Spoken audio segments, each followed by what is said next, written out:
This show is part of One Place, a daily network of focused briefings across the stories people follow most. Welcome to the Roundup. Today, President Trump touts military strides in Iran while oil prices and gas costs continue to rattle the domestic economy. Two men are facing terror charges after an attempted bombing outside the New York City mayor's home. Iran has officially named its new supreme leader, picking a hardline figure with deep ties to the Revolutionary Guard. We'll look at the conflicting messages coming from the White House regarding the war's timeline and ultimate goals. A Tennessee congressman is under fire for social media posts claiming Muslims don't belong in American society. The AI developer Anthropic is suing the administration over a new supply chain risk label.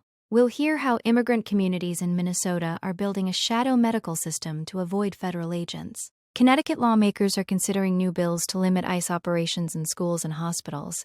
Arizona's Senate president has complied with a federal subpoena for 2020 election records. And finally, we'll break down the reports showing how much Trump's tariffs are actually costing the average American household. We are starting today with the latest developments from the conflict in Iran, where President Trump is claiming significant military success. President Trump spoke from his resort in Doral, Florida, on Monday, marking his first press conference since the U.S.-Israel-led war began. He told reporters that the military is achieving major strides and claimed that they have effectively wiped out Iran's naval power. However, despite the celebratory tone, the president didn't provide any firm endpoint for the conflict. He mentioned that the U.S. has held off on hitting critical infrastructure like electricity production sites, but warned that those targets are easy to hit and would be devastating if the administration decides to move forward. The press conference also touched on some of the darker realities of the campaign. When asked about an airstrike that killed over 150 people at an Iranian girls' school, Trump brushed it off, suggesting the Tomahawk missile used could have belonged to another country, even though Iran isn't known to possess them. He said he hadn't seen the video evidence, but would be willing to live with the report if the U.S. was found responsible. Meanwhile, he defined victory as a state where Iran is no longer capable of developing nuclear weapons, signaling an open-ended military commitment. Now let's shift to a developing story in New York City, where a potential tragedy was narrowly averted. Two young men, 18-year-old Emir Balat and 19-year-old Ibrahim Kayumi, have been charged with terror offenses after allegedly attempting to bomb a protest outside Gracie Mansion, the home of Mayor Zohran Mamdani. According to police, the pair were inspired by the Islamic State and aimed for the attack to be even larger than the 2013 Boston Marathon bombing. They attempted to detonate two explosives during an anti-Islam protest on Saturday, and a third device was later found in their car. Fortunately, none of the devices went off as intended, and officers were able to detain them quickly. The details on the explosives are quite chilling. Police Commissioner Jessica Tisch noted they were made of triacetone triperoxide, a highly volatile material often used in terror attacks. The devices were reportedly glass bottles filled with fragmentation like nuts and bolts. During their first court appearance, it was revealed that Balat pledged allegiance to IS in writing after his arrest. His lawyer mentioned he is a high school senior with complicated stuff in his personal life, but the federal magistrate has ordered both men to be detained until their next hearing in April. Next up, we look at the leadership transition in Tehran following the death of Ayatollah Ali Khamenei. Iran's Assembly of Experts has officially appointed Mojtaba Khamenei as the country's third supreme leader. He is the son of the late leader who was killed in a joint U.S.-Israeli attack just over a week ago. Mojtaba is 56 years old and has long been a powerful figure behind the scenes, though he's never held a formal government position. His appointment is seen as a clear signal that the regime intends to maintain the status quo, especially given his very close ties to the Islamic Revolutionary Guard Corps, or IRGC. It's a controversial move that some analysts say resembles a hereditary monarchy, which is ironic considering the 1979 revolution was built on overthrowing exactly that. President Trump has already called Mojtaba a lightweight and unacceptable, but the choice suggests Iran is digging in for a long-term conflict. Mojtaba has been under U.S. sanctions since 2019 for his role in advancing his father's regional ambitions. His rise to the foreground answers the question of succession, but it certainly doesn't seem to offer a path toward de-escalation in the region. Now let's shift to the domestic political and economic fallout of the ongoing war. The messaging from the White House has been somewhat dizzying lately. On Monday morning, as stock markets dipped and oil prices surged, President Trump was speed-dialing reporters to reassure them, saying the war was very complete and ahead of schedule. But by the evening, he was walking those comments back, stating that the U.S. might go further and intensify strikes if Iran continues to threaten shipping in the Persian Gulf. This inconsistency is creating significant anxiety for investors and voters alike, especially as gas prices hit a national average of $3.48 a gallon. This economic pressure is hitting home in places like northern Georgia, where a special congressional election is taking place today. Voters there are expressing real concern that rising energy costs could trigger a recession. Even in conservative strongholds, some residents are questioning the necessity of the war. There's also a clear disconnect between the president and his defense secretary, Pete Hegseth. While Trump calls the operation nearly finished, Hegseth has been talking about a new phase of the campaign involving massive 200-pound gravity bombs that hasn't even fully begun yet. Moving on to a story from Capitol Hill involving inflammatory rhetoric from a member of the House.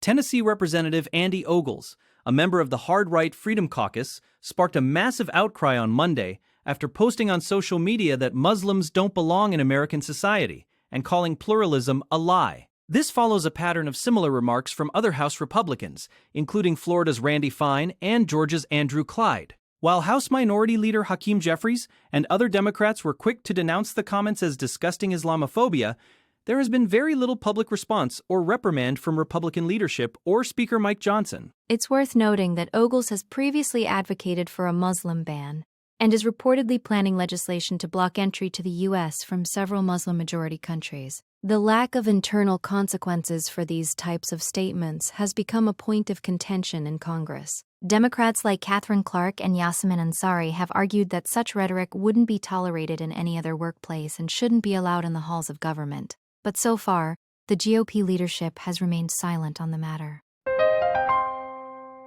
Next up, we look at a major legal battle brewing in the world of artificial intelligence. The AI developer Anthropic has filed 2 federal lawsuits against the Trump administration. The company alleges that the Pentagon illegally retaliated against them by labeling them a supply chain risk. This designation effectively blacklists Anthropic's Claude AI model from being used by government suppliers. Anthropic claims this was a direct punishment for CEO Dario Amore's refusal to allow their technology to be used for autonomous weapons, or for the mass surveillance of American citizens. They argue the administration is violating their First Amendment rights by trying to destroy their economic value over a policy disagreement. The Pentagon's stance is that private companies shouldn't be able to dictate how the government uses technology in military operations. It's a highly unusual move to use a supply chain risk label against an American firm, as it's typically reserved for foreign adversaries. Since this feud began, the administration has cleared Elon Musk's xAI and OpenAI's ChatGPT for use in classified systems instead. Interestingly, while Anthropic is resisting the use of their tools for lethal strikes, they have continued to partner with contractors like Palantir for data processing and intelligence assessments. Now let's turn to a report on how immigration enforcement is impacting healthcare in Minnesota. In Minneapolis and surrounding areas, a shadow medical system is emerging as immigrant families avoid hospitals due to fear of ICE agents. During Operation Metro Surge, federal agents were reportedly seen in hospital parking lots, causing no-show rates for medical appointments to spike as high as 60%. We heard the story of a 2-year-old girl named Gabby with a brittle bone condition whose mother canceled a necessary surgery because she was too terrified to leave their apartment. In response, a network of about 150 volunteer doctors and nurses has started making rapid response home visits to provide care. Some of these stories are truly remarkable. One nurse practitioner, Munira Mali Misak, described rushing a woman in active labor to the hospital in her own Tesla because the patient was too afraid to call an ambulance. The woman delivered safely, but the fear remains pervasive. While the DHS claims these operations are focused on removing dangerous criminals, data shows that only 29% of those arrested in January had criminal convictions. This climate of fear is leading to children missing vaccinations and adults with chronic conditions like diabetes going without essential blood tests and medication.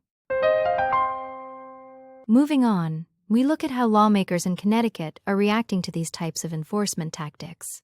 Hundreds of people testified in Hartford on Monday in support of bills aimed at limiting immigration enforcement and increasing accountability.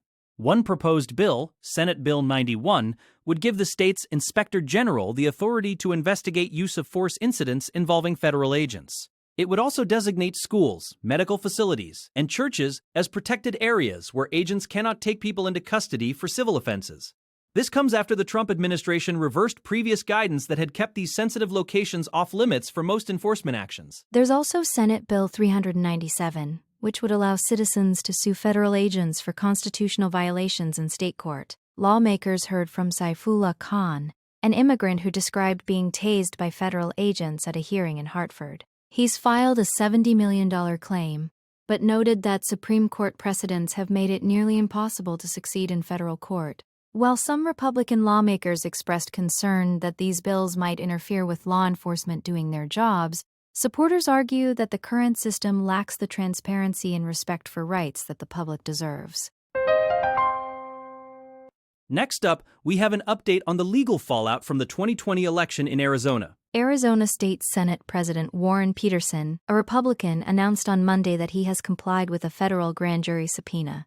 The FBI sought records related to the controversial and widely discredited 2020 audit of Maricopa County. You might remember that audit was run by a Florida firm with no prior election experience, and while it was heavily criticized by experts, it ultimately still confirmed Trump's loss in the county. Peterson confirmed that the FBI now has the records they requested, though the Bureau itself hasn't commented on the specifics of the investigation. This move follows a similar seizure of materials in Fulton County, Georgia, earlier this year. Arizona's Secretary of State, Adrian Fontes, said he wasn't surprised by the federal interest, noting that the primary problem in election administration has been the spread of false claims.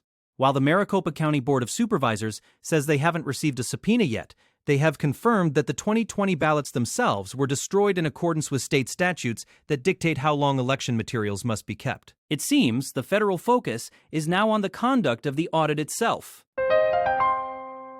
Finally today, we're looking at a fact check on the real-world cost of the administration's trade policies. Despite the president's frequent claims that foreign governments pay for tariffs, several nonpartisan reports confirm that the burden falls squarely on American households. The Tax Foundation found that tariffs on goods from China, Canada, and other nations cost the average U.S. household at least $1,000 in 2025. Other estimates are even higher. The Budget Lab at Yale put the figure at over $1,700, and the National Taxpayers Union suggested the annual cost could be as high as $2,048 per household once various factors are averaged out. The Federal Reserve Bank of New York backed this up, reporting that about 90% of the economic burden of these tariffs was borne by U.S. consumers and firms last year. While the administration argues that these trade barriers protect American interests, corporations are increasingly indicating that they have to pass these costs directly to the public. As we look toward the rest of 2026, these figures are becoming a central part of the debate over the true cost of living and the impact of the president's America First economic agenda. That brings us to the end of today's roundup. We've covered a lot of ground, from the front lines in Iran to the economic shifts here at home. Thank you for joining us.